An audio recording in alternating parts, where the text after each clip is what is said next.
જે દીકરીએ તમારે મારે આ ઘરને આંગણે કોઈ દિવસ દુઃખ ન જોયું હોય, જેને તમે પાણી માંગે ને દૂધ આપ્યું હોય, આવી દીકરી જ્યારે પરણીને સાસરે જાય ને એના જીવનની અંદર કોઈ ન કરે નારાયણને સુખ દુઃખની ક્ષણ આવે એટલે ત્યારે તરત આપણે શું કહીએ ખબર છે?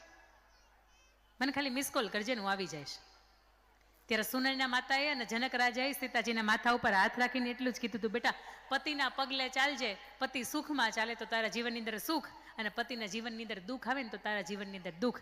પરણીને સાસરે આવ્યા જનક રાજાને એકની જગ્યાએ 3 બાકીની અન્ય દીકરીઓને પણ દીધા જેવી લાગી. સીતા, ઉર્મિલા માંડવીને શ્રુતકીર્તિ 4 વિવાહ અયોધ્યાની અંદર થાય.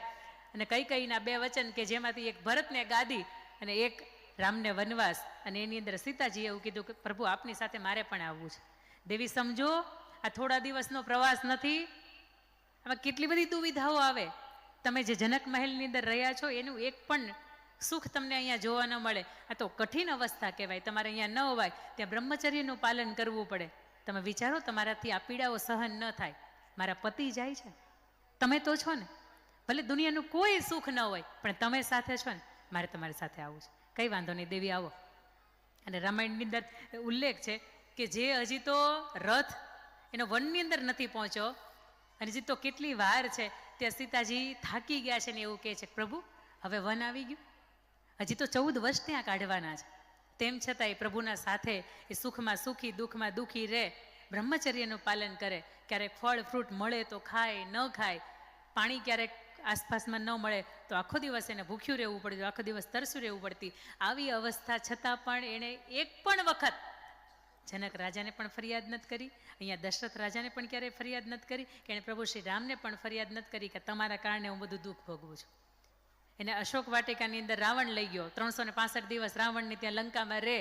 તમે પતિવ્રતા પ્રણુતો એનું જુઓ. રાવણ એવું કે મારી સાથે લગ્ન કર, નકર હું તને મારી નાખીશ, નકર તારા રામને હું મારી નાખીશ. ત્યારે સ્ત્રી માત્ર તણખલું લે, તણખલું આડું રાખીને એવું કે તું મને એક વખત મારી જે બનાવેલી લીટી છે ને એને સ્પર્શીને મને સ્પર્શવાની તો તું તાકાત ધરાવ.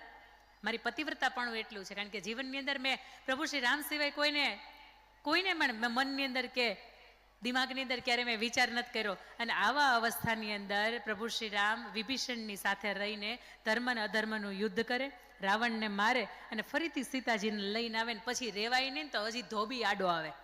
2 પતિ પત્નીને બનતું હોય ને તો ત્રીજો વ્યક્તિ આડો આવે જ. અને ધોબી એવું કે આ જગ્યાએ મારી પત્ની હોય ને તો હું એને સ્વીકારું નહીં. અને પ્રભુ શ્રી રામ આદર્શ પતિ હતા, પુત્ર હતા, આદર્શ ભાઈ હતા, એની સાથે આદર્શ રાજા પણ હતા. અને એ નક્કી કરે કે બરોબર છે લક્ષ્મણ, તમારા ભાભી સીતા છે ને એમને વનની અંદર મૂકીને આવો.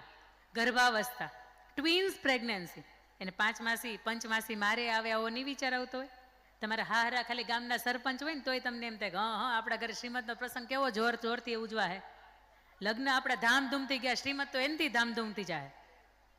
એ સ્ત્રીને પંચમાસી બાંધવા વાળું કોઈ ન થયું, એ સ્ત્રીને શ્રીમંતો નયન સંસ્કાર કરવા વાળું કોઈ ન થયું. એ સ્ત્રીને 2 ગર્ભાવસ્થાની બાળકો લવ અને કુશનો જન્મ થાય અને પીડામાંથી 270 હાડકા ભાંગે ને ત્યારે એક પ્રસૂતિની પીડા જેટલી સહન, એક સાથે એટલી બધી પીડા થતી હોય છતાં એ પીડાની અંદર એનો હાથ પકડવા વાળે નથી પતિ, નથી પુત્ર, નથી આસપાસના કોઈ એવા વાતાવરણ, કે છતાંય આટલી બધી પીડા સહન કરે.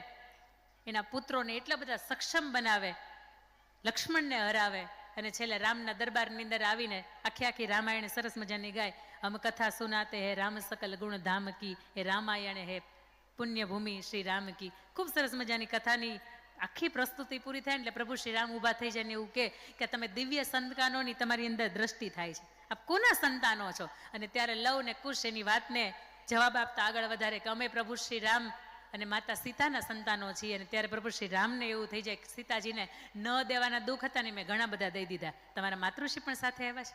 હા, મારા માતૃશ્રી પણ સાથે આવ્યા. એને પણ બોલાવવામાં આવે ને સીતા કેટલીય પરીક્ષાઓમાંથી પાસ થયા પછી એ સ્ત્રીને એમ થાય હવે હું થાકી ગઈ, હવે મારે કોઈને જવાબ નથી દેવા, હવે મારી ઉપર ખૂબ બધા લાંછન લાગ્યા છે, ખૂબ બધી અગ્નિ પરીક્ષાઓ આપી છે, પણ હવે જવાબ નથી આપવા. ખાલી એટલું બધા જ વ્યક્તિઓની માફી માંગે છે કે ભાઈ મારાથી ભૂલ થઈ હોય તો મને માફ કરશો. અને પ્રભુ શ્રી રામની સામું જોઈને એવું કે પ્રભુ આપના સિવાય મેં કોઈ પણ પુરુષને મગજની અંદર એક પણ વખત જોઈ પુરુષની છબીને મેં જોઈ હોય ને, મારા પિતાશ્રી સિવાય, તમારા સિવાય કોઈ પણ પુરુષ ઉપર મેં કુદ્રષ્ટિ નાખી હોય ને તો મને ધરતી છે ને જવાની જગ્યા નહીં કરે, બાકી મને ધરતીની અંદર સમાવી દે. અને એક ક્ષણની અંદર ધરતીમાં એનો રથ લઈને બહાર આવે, સીતાજીને એની અંદર બેસાડવાની તૈયારી કરે એ પહેલાં સીતાજી પ્રભુ શ્રી રામની પાસે જાય અને એની સામે બે હાથ જોડીને એવું કે ત્વમેવ ભર્તા નચ વિપ્રયોગ, જન્મો જન્મ મળો ને તો તમે પતિ સ્વરૂપે મળો, તમે ન મળો ને તો મારે આ દુનિયાની અંદર સ્ત્રી તરીકે જન્મ લેવો નથી. આ સ્ત્રીનું જીવન તમને મને એમ કહે છે કે પત્ની થયા પછી સાસરિયાની અંદર પતિનો હાથ પકડીને સુખ પણ આવશે અને દુઃખ પણ આવશે, પણ એ સીતા હતી ને એટલે એ હાથ પકડીને પતિના સાથે ચાલી શકે. પણ આજની સિયા એમ કહે છે કે તમારી સાથે આ જન્મ છેલ્લો જન્મ, તમે સાથે છો ને એટલે જ બધી આ તકલીફ છે અને તમે સાથે છો ને એટલે જ બધી આ પીડાવું છે. બાકી તમે ન હોય ને એને અમે સવારે 8 થી 10 વાગ્યા સુધી જલસા ન કરતા હોય, બપોર વચ્ચે 2 થી 5 ઊંઘતા ન હોય. પણ એ સિયા આજની છે ને એવું કહી શકે સાહેબ, સીતા તમને મને એવું શીખવાડે છે કે જીવનની અંદર પતિનો હાથ પકડીને તમે જાઓ ને તો સુખ કે દુઃખ આવે ને તો મા બાપને આમાં મિસ કોલ ન કરાય. પત્ની તરીકે તમારું આવું જીવન જીવી જાઓ ને તો તમને વર્ષો સુધી ઇતિહાસ તમને યાદ રાખે. દ્રૌપદીના ભર સભાની અંદર વસ્ત્રાહરણ થયું, 5 પાંડવો બેઠા છે, બધાને માથા નીચા છે. તે દિવસે દ્રૌપદીને એમ થયું બરાબર જેથી આનો સમય આવે ને તેથી બરાબરનો બદલો લઈશ. 13 વર્ષ અજ્ઞાતવાસની સાથે 13 વર્ષનો વનવાસ આવ્યો ને, 12 વર્ષ અને પ્લસ 1 વર્ષ અજ્ઞાતવાસ.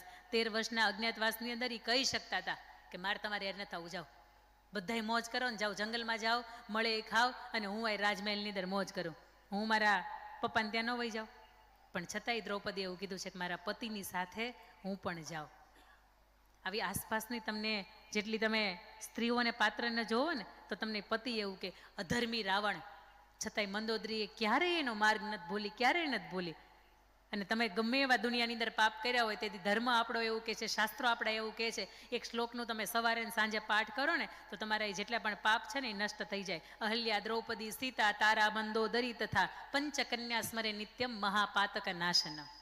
અહલ્યા, દ્રૌપદી, સીતા, તારા અને મંદોદરી, આ 5 સ્ત્રીના તમે સવારે ને સાંજે નામ લ્યો ને તો તમે જગતની અંદર કોઈ પણ જાતના પાપ કર્યા હોય ને તો એ પાપ તમારા ધોવાઈ જાય. હું નથી કહેતી, આપણે શાસ્ત્રો કહે છે. કારણ કે એ સ્ત્રીએ એના જીવનની અંદર પતિવ્રતાપણું જીવીને ગયું હોય. આ તો ભાઈ ટિફિન લઈને આ બાજુ જાય, આ ફોનની અંદર કેટલી એપો ડાઉનલોડ થાય ને એ બપોર વચ્ચે બેન તો કે ગરબામાં જાય છે.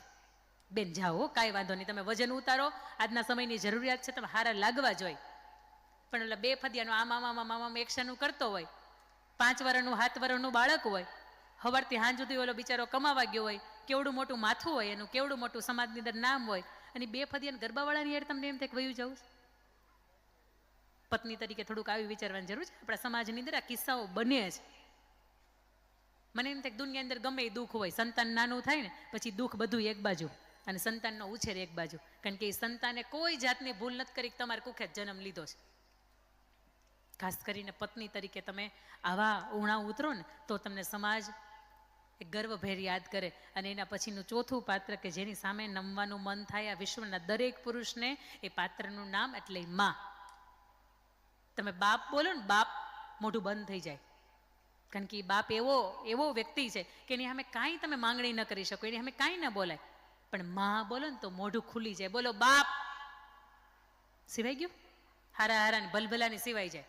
બોલો માં, બા, ખુલ્યું ને એની સામે જગતની બધી પીડા ખુલી જાય ને. પાત્રનું નામ એટલે માં. એક વખત એનો ફોટો દિવાલ ઉપર ટંગાઈ જાય, એની ઉપર સુખડનો હાર લાગી જાય અને પછી એની તારીખ આવે, પછી એની તિથિ આવે ને પછી તમે એમ કહો કે મિસ યુ માં, મને મારી તારી બહુ યાદ આવે છે. એ ભેગું ન થાય. એ જીવતી અને જાગતી આજે તમારી અને મારા આંગણે માં અને બાપ બે ઈશ્વર તરીકે બેઠા છે. બાપને આપણે ઓછો યાદ રાખીએ છીએ એટલા માટે કે એનો પરસેવો પડ્યો છે ને એ આપણને દેખાતો નથી, પણ માના આંસુ પડ્યા છે ને. બાપનો પરસેવો ખારો છે અને માની આંખનું આંસુ ખારું છે, પણ આપણે બાપનો પરસેવો નથી જોયો ને એટલે આપણી માની આંખમાંથી ટપકતા આપણે આંસુ જોયા છે. અને એટલા માટે આપણને માં સૌથી વાલી લાગે છે. એ સરસ મજાની લંકા જીત્યા પછી લક્ષ્મણ એવું કે ભાઈ રોકાઈ જાય, લંકાની અંદર ટાઢક તો તમે જો, હોનું ટાઢું કેટલું લાગે છે, અહીં બહુ મજા આવશે. અને તે દિવસે પ્રભુ શ્રી રામે એવું કહે છે કે લક્ષ્મણ, જે ટાઢક લંકાની અંદર નથી, જે ટાઢક હિમાલયની ગોદની અંદર નથી ને, એ ટાઢકમાં કૌશલ્યાની ગોદની અંદર છે. હાલ એના ખોળાની અંદર માથું નાખતું, દુનિયાનું ગમે એવું સંકટ હશે ને તોય તો ભૂલી જાશ. આ પાત્ર એટલે માં. અને માં તરીકે આપને મારે 2 હાથ જોડીને વિનંતી કરવી છે કે તમે તમારું પ્રી વેડિંગ તો પહેલાંની વાત આવે, પણ બેબી શોવરનું જે પ્રી વેડિંગ પછીનું સૌથી મહત્વનો આપણા સમાજને અત્યારે લાંછન લગાવતો કિસ્સો હોય તો આ કે ગર્ભની અંદર બાળક ઉછેરતું હોય, 7-7 મહિને શ્રીમતના પ્રસંગ આવતા હોય અને તમે ગર્ભનો ફોટો દેખાય આવી રીતના તમે ફોટોગ્રાફી કરાવો અને સોશિયલ મીડિયાની અંદર વાયરલ કરો ને પછી તમને એમ થાય કે મારી ઘર સરદાર વલ્લભભાઈ પટેલ જન્મે એમ. જય સીતારામ નાઈ લ્યો. નો જન્મે. એના માટે લાડબા થવું પડે. ફેશનની આડની અંદર કેટલા બધા આપણે એવા કૃત્યો છે કે જે સમાજને, આપણા વડીલોને, આપણા આગેવાનોને માથું નીચું રાખવું પડે. 2 આગેવાન હતા, એક વખત મંચમાં મારી સાથે હતા. એક ક્ષત્રિય સમાજમાંથી હતા, એક આહિર સમાજમાંથી હતા, એક ભરવાડ સમાજમાંથી હતા અને એક પાટીદાર સમાજમાંથી હતા. અને આવી કોઈ વાત થઈ ને એટલે અંદરો અંદર પેલા 3 વ્યક્તિ એવું કીધું કે અમારી બેન દીકરીને આવી રીતની ફોટોગ્રાફી કરવી હોય ને તો પેલા અમારી પરમિશન લેવી પડે. અને એ સમયે પાટીદાર સમાજના જે આગેવાન બેઠા હતા ને એનું માથું નીચું હતું. તમે વિચારો ખરા કે જે ગર્ભની અંદર બાળક ઉછરતું હોય, જે પવિત્ર તહેવાર તમારે મારે આંગણે આવવાનો હોય, કે જે સીમંતો નયનનો સંસ્કાર આવતો હોય, અને ગર્ભની અંદર તમે મોટા મોટા સોશિયલ મીડિયાના માધ્યમથી તમે તમારા ગર્ભના ફોટોઝ જાહેરાત કરો છો. આ અંગ પ્રદર્શનનું સાધન જિંદગીમાં છે જ નહીં. લોકો જેને પૂજે છે ને એને તમે દેખાડો ન કરો. લગ્નની અંદર એવું ચાલતું હોય ને, લગ્નની અંદર વૈદિક મંત્રોચ્ચારની સાથે સરસ મજાની વિધિ ચાલતી હોય અને આવી રીતની સ્ક્રીન હોય, સ્ક્રીનની અંદર 2 હસબન્ડ ને વાઈફ પહેલા લગ્ન પહેલા ફોટા પડ્યા હોય તો કપડામાં જિંદગીમાં મેળ ન હોય એના. એ દીકરીએ ક્યારેય નથી પહેર્યા. દીકરો પહેરાવે છે ને તો એને કયો ગહીન કે મારા પપ્પાને આંગણે મેં કોઈ દી દુપટ્ટા વગરના ડ્રેસ નથી પહેર્યા, તારી યારે હું આવા કપડાં પહેરું જ નહીં જિંદગીમાં. તો લગ્ન કરવા હોય કે ન કરવા હોય કાંઈ નહીં. આ તો આપણને અંદરથી એમ હોય કે હા ભાડાને પૈસા દઈ દઈશ ને પડાવું ફોટા, બહુ હારા લાગી. તમને જ પણ એ ફોટા અંદર નીચે લખ્યું હોય ને કે 1 દિવસ બાકી ને 2 દિવસ બાકી, તેથી વડીલોને પૂછજો હારા લાગીએ? બિલકુલ ના પાડશે, નહીં આવા નો હારા લાગો.